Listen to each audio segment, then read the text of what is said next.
Hey everybody, it's Holly and welcome to my channel. So I'm going to start this video by saying, first of all, welcome to all of my new subscribers. Thank you for joining my little family that is slowly growing. I'm super excited about that. Secondly, if you see tails or ears roaming around, I have 2 children and I get no privacy, so please excuse that. So today I'm really excited because I'm going to do another palette tag. That's what the title is anyway. I was actually tagged by Love Heatherette, so thank you for tagging me to do this, and I'm really excited to share my answers with you guys. I love watching tag videos, as I'm sure anybody who is watching this one also loves watching tag videos.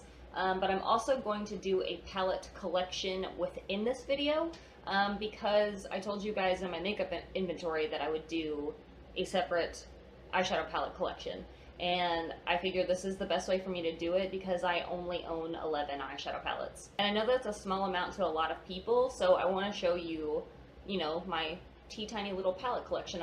I'm not going to show you guys my like single eyeshadows because I did show that in my makeup inventory, so I'll link that below so you can see all of those.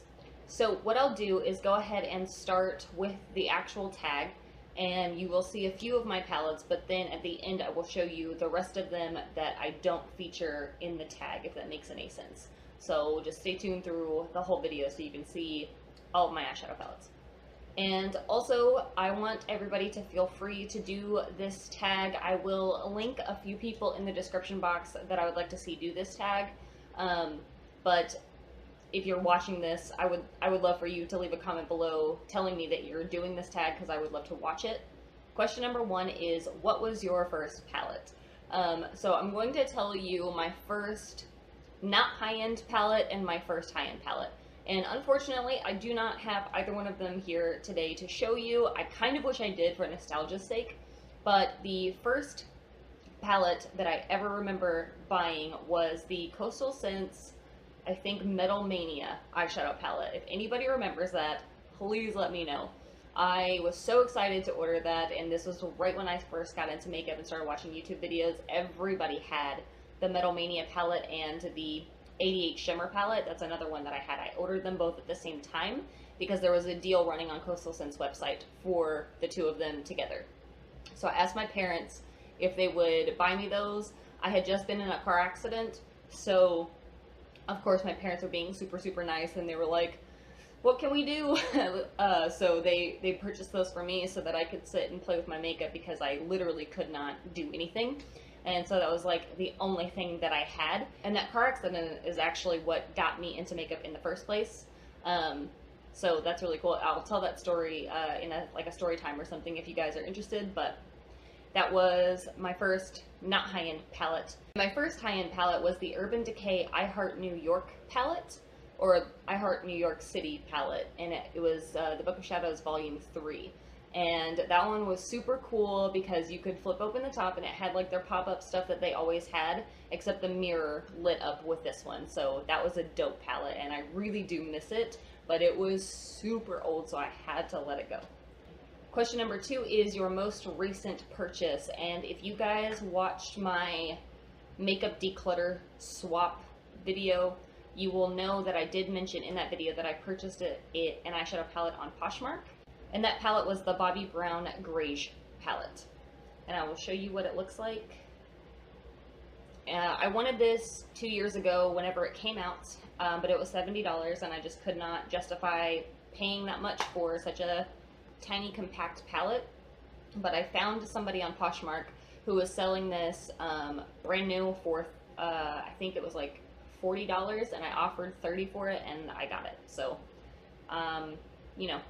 patience is a good thing sometimes, guys. Question number 3, what is one palette you regret missing out on? And it actually took me a second to come up with an answer to this question because I don't find myself regretting many palette purchases, but there is one, and that one is the original Narcissist palette by NARS. It's not like the dual intensity eyeshadows, it's the very first Narcissist item I remember them coming out with, and that palette got a lot of flack. It got a lot of like flat reviews, like nobody loved it, but nobody really hated it. It was just a boring palette to a lot of people, but I would give up like half of my left pinky toe for that boring palette. I don't actually mean that, but I would go far for that palette. So if anybody knows where I can find that, hit me up. Let me know. Number 4, what is a palette that makes you happy to look at? And I was really excited about this question because all of my palettes actually have a really similar look to them. A lot of them are like black and gold, or some kind of neutral color and gold. So this one makes me really, really happy to look at, and this is the Lorac California Dreaming palette. And I didn't see very many reviews on this when it came out, and that makes me really sad because I love this eyeshadow palette.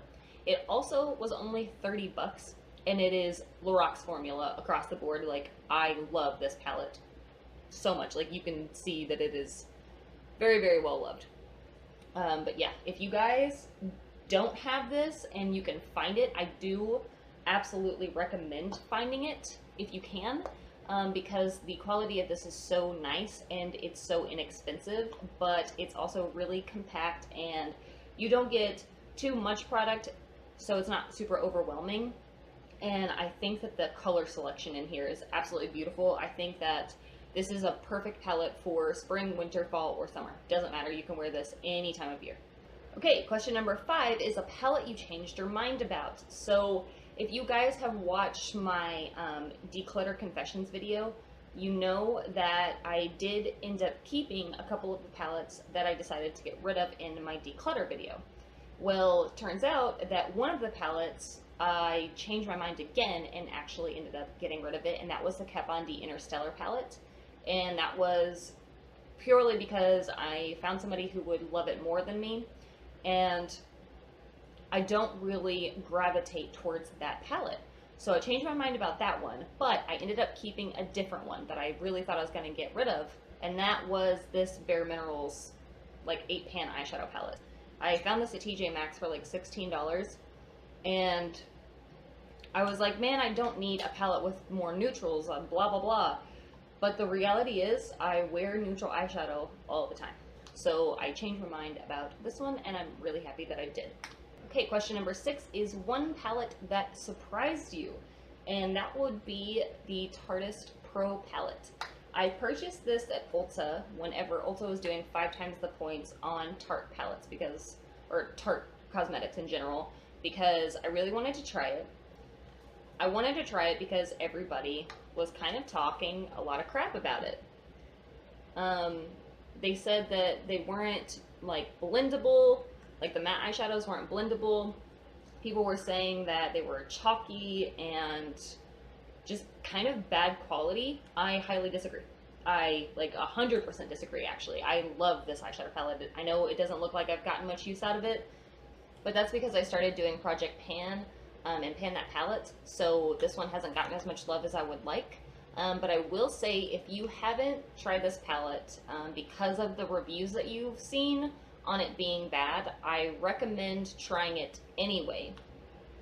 Question number 7 is a palette that inspires you the most, and that one is going to be my Anastasia Modern Renaissance palette. And the reason for that isn't necessarily the layout or the colors. It has something to do with that, because this is a little bit, more bright and fun than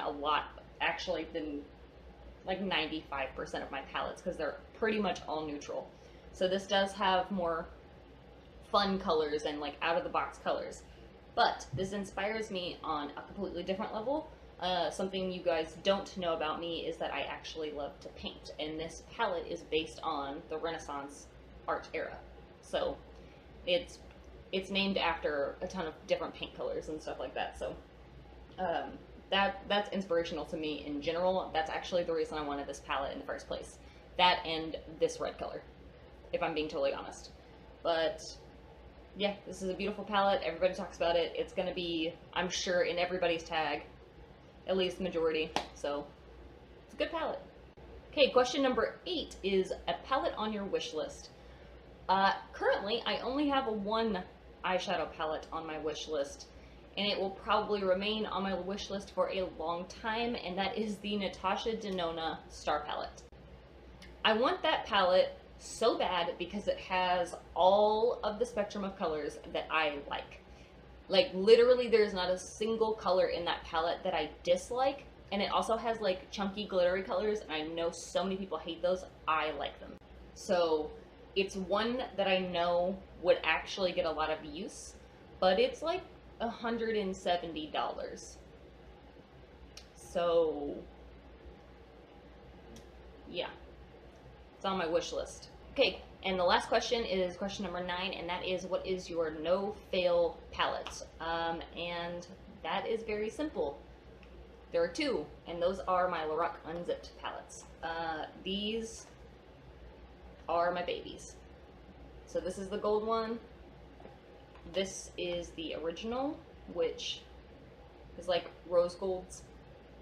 And every single time I pull one of these out, I pull the other one out. And I love every single look I get from these every single time. I never dislike anything that happens with these palettes. Okay, so now I'm going to show you guys the rest of my palettes, and I think I said that I have 11 palettes total. I have 12, like, pre-made palettes total, but then I have, like, a Franken palette of eyeshadows that I depotted to keep, and then I got rid of the rest. So I'll explain that first. That would be this palette here. And this has the colors from the Urban Decay Electric palette that I wanted, and then the Kat Von D Metal Matte palette. So right here are all of the colors from the electric palette that I wanted. I depotted these and then got rid of that palette. I threw it out. It was old and gross. And then right here are all of the crushed metal eyeshadows from the Kat Von D Metal Matte palette. And these eyeshadows are actually the only reason I ever wanted that palette, so I gave all of the matte eyeshadows away. And then the other 5 to make my 12 actual pre-made palettes that I own are, of course, my Becca Ombre Rouge palette, which is my Pan That palette. So I'm not going to open it and show you the inside because I'm not going to do that. Next, you guys probably already saw this one coming. This is the Urban Decay Gwen Stefani eyeshadow palette. This was in my Declutter Confessions. It was the palette that I decided to keep along with the Bare Minerals one, but you didn't see that. You saw the Interstellar palette instead. But I ended up getting rid of that and then keeping the Bare Minerals, like I said, and then this one. So I mentioned in my actual declutter that I wanted to get rid of this because it's boring, but then I was like, I love Gwen Stefani. She is an idol to me, so I am keeping this until it's dead. What is a palette collection without a naked palette, right, guys? So this is the Urban Decay Naked 3. I used this today to do my eyeshadow. I actually only used one color from it, which is this right here. I think that's, yeah, it's Trick. And I love this palette on top of the Bobbi Brown Shadow Stick in Golden Pink. I think that it makes these colors pop more. These really fade on my eyes. Urban Decay eyeshadows have always faded really badly on my eyes. But then I got the shadow sticks and the NARS smudge proof eyeshadow base. I no longer have these issues, so that's awesome. I can love this palette more now. And the last 2 palettes that I own are 2 Kat Von D ones. I have the Kat Von D Shade and Light Eye. It is the only all matte palette that I have aside from the Becca Ombre Rouge palette. So these 2 are just really, really good companion palettes, and I love having all matte palettes. And these 2 are the 2 that I really recommend. I used to have the Urban Decay Naked Basics, but I finished that. Sadly, you guys would not know that because I did that, you know, off camera or off YouTube. But I do like those. I just feel like the shade range isn't good enough for my liking, so I love these 2. And then my baby, my prized possession is the Kat Von D Monarch eyeshadow palette, which I highly considered panning next year. But I just don't know if I can bring myself to pan this. I want this to hang around. Like, I really, really do. I've only had it for 2 years, And I know that that is probably longer than the little expiration date says. I'm not getting rid of this. I'm sorry. Like, I can't bring myself to pan it because you can't get this palette anymore. And I know that that's silly or whatever. It's just, I love this. It's literally my favorite eyeshadow palette. Like, absolutely my favorite besides my Lorac ones. Those are my no fail, but this, like, just the spectrum of color is just so beautiful. Alright guys, that is all I have for you today. Like I said, if you want to do this tag, I will leave all of the questions in the description box, and I will also leave some links to other YouTubers that I would love to see do this tag. And I hope you guys enjoyed my palette collection. You can definitely do a lot with a little when it comes to eyeshadows. Now, don't get me wrong, I have a lot of single eyeshadows, whether they're in palettes or in pans, like single pots. And I have some pigments and cream eyeshadows, but when it comes to palettes, I have really narrowed down the ones that I truly enjoy using. And if for any reason I ever stop liking these, I will pass them along because I'm just not as attached to eyeshadow palettes as I used to be. I think at one point I probably had 60, and that's really not an exaggeration. So you can definitely whittle down your collection. And I know that it seems like an impossible feat at first, but it is definitely possible. And seriously, if anybody is willing to give up their narcissist palette, let me know. We can talk this out because I really, really, really want that palette. Okay, I will see you guys in my next one. Bye.